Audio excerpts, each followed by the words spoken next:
in the midst of suffering and pain, your mindset begins to differ. And as the friend looking in, you can't take every attack as a betrayal. Because ultimately, when I watched my father, and my father was ready to go home, he was ready to give up the ship. Well, if you know him, he was not one to resign to giving up. So then you have to begin to understand that then the one who wants to give up is not the man I grew up with, who was the fighter. Now the sickness was talking.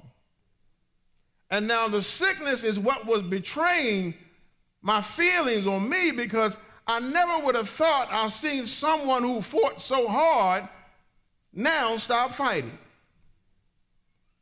And so my approach to him was my approach that would have been the same had he been well.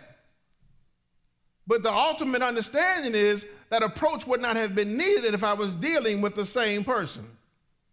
You understand what I'm saying? All right. Sometimes we think we are betrayed, but there is a pain on the inside that's causing that loved one to speak differently than what they would normally speak. So therefore, is it them speaking or is it the pain speaking? But yet my anger is directed at who? The individual. Because I have not understood yet that it's no longer them that's talking, but the pain inside of them that begins to think for them. Because I can say, well, I don't understand why you won't get up. I don't understand why you won't do that. I don't understand why you won't do that. But it's not the same Nat Johnson that I used to know. Wow. Now he's a frail of a man, and now he can feel his demise coming. So therefore, your brain begins to talk where you say things you wouldn't normally say. And so I have to look on myself and say, well, what is it? Because ultimately it becomes about us. Wow. I want to feel the same way I normally feel when I'm with you. And this is not the feeling that you're giving me. Matter of fact, the feeling you're giving me is that you wish I wasn't even around. Well, it's not them that wish you weren't around. It's the sickness that begins to talk. Yeah. On the other side of the coin, you have a friend who's been dealing in drugs. Now, mama's known her son for quite some time. She knows that this is the A student that she raised, who would always help, was excited about going to Bible study and Sunday school, and did a whole lot of things. And at one point or another, mama could always depend on her son. Something happened in the course of time where the son betrayed the mama's trust and began to use drugs. And then the son came off of the drug. But you got to understand that now there is another issue at hand. Yeah. And so while in the process of trying to clean up, those old things keep popping back in. So you find that money is missing around the house. Yeah. Some things have been taken from the house. And you don't want to prescribe it to your son because I know him. Yeah. Son come and say, Mama, I need some money because I got to go and find this job or something, and you freely give him the money. Only to find out he didn't go to look for a job. Yeah. He went to find a fix. Yeah. And you have been betrayed. But the thing is, as Christians, you got to understand that who is really betraying you? Yeah. It's not the son that you raised the way you thought you raised, the way you knew. Now it's the drug that's talking through your son. So when you begin to deal with these kind of betrayals, you got to understand and begin to speak to the thing that's really causing the issue. You can't treat them the same way you normally would treat them because they are not the same ones you knew before. This is a whole nother animal. They come and say, well, mama, I thought you loved me. I need, and they will use the tactics that will break you down. Because all you see is your baby. You don't see this new monster that's been created. And so you want to feed that child while at the same time getting hurt, but then you can get so hurt so much and so fast that you disown. But when you disown, you make the situation even worse because now there's nowhere to fall back on.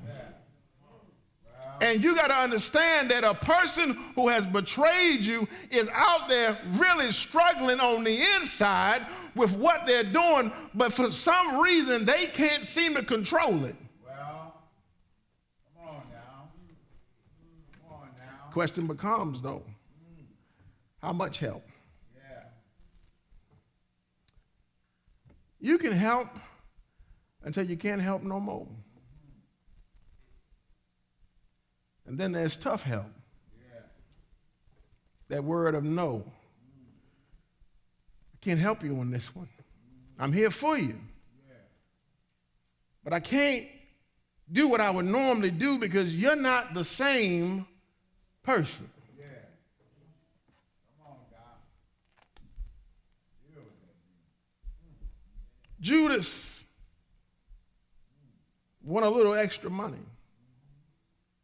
For 30 pieces of silver, I'll turn the master in. Now, Jesus talking to Judas, was Jesus talking to the Judas he picked or the one he become? Well. Through time and travel, there's a lot of reasons why they say that Judas might have turned. In keeping with his patriotic zeal, Judas turned Jesus over to the authorities after realizing that his master did not intend to overthrow the Roman order and establish a Jewish state. I thought you was coming to be king right now. We around here pilfering over food. We don't have nothing going on. I'm going to do it now because what he may in sense try to do was force Jesus' hand. That's right. That's right, Reverend. Now you preaching.